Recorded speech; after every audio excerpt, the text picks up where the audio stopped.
10টা বজাৰ পৰা 12টাত বাৰখন খোলালৈকে অসমৰ টুৰিজিম মন্ত্ৰী চিন্তা কৰিব লাগে যে 12টালৈ বাৰখন চলালে কি ক'ব মানুহে হয়নে নহয় এইটো কি ডাঙৰ কথা এটা অৰ্ডাৰহে মাত্ৰ এক্সাইজ ডিপাৰ্টমেণ্ট এটা অৰ্ডাৰহে কালি গৈ পেলাই কৈ দিব পাৰে যে এক্সাইজ ডিপাৰ্টমেণ্টে 12টালৈ বাৰ চলাব কি ডাঙৰ কথা একো ডাঙৰ কথা নহয় কিন্তু সেই 12টাৰ নিগেটিভ ইম্পেক্টটো মইতো 26ৰ ইলেকশ্যন চাম নহয় 26ৰ ইলেকশ্যনত কোনে ধৰ্ণা দিব কি কৰিব কি ঘটনা হ'ব কিন্তু মই 12টালৈ কেতিয়াও চিন্তা নকৰোঁ আপুনি যিমানে কৈ নাথাকক মোৰ টুৰিষ্টতকৈ ডাঙৰ অৱস্থা চৰকাৰখন আনিব লাগিব মই মন্ত্ৰী তেতিয়া হৈ থাকিম টুৰিজিম তেতিয়া চলিব যেতিয়া মই চৰকাৰখন আনিব পাৰিম কথাটো সেইটো এটা বেয়া পাই লাভ নাই গতিকে মই 12টাত কৰিবগৈ অহাবাৰ তেতিয়া আমাৰ চাৰাত ডাঙৰে এডভাইচ দি আছে যেতিয়াখন ধৰ্ণা হ'ব চাৰাত ডাঙৰে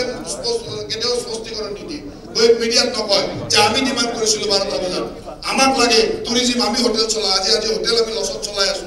আমি ইমান দিন কষ্ট কৰিছো 12টালৈ হোটেল চলালে আমাৰ লাভ হয় মানুহে ভাবে যে গভৰ্ণমেণ্টৰ লাভ হয়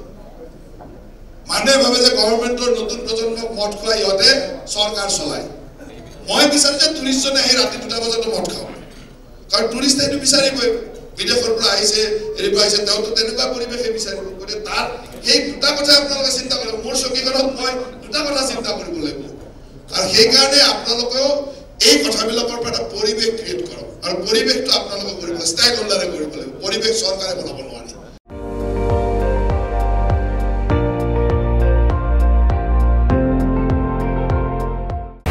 আপুনি চাই আছে ND24 সৰ্বশ্ৰেষ্ঠ নহয় সৰ্বোত্তমৰ দৌৰ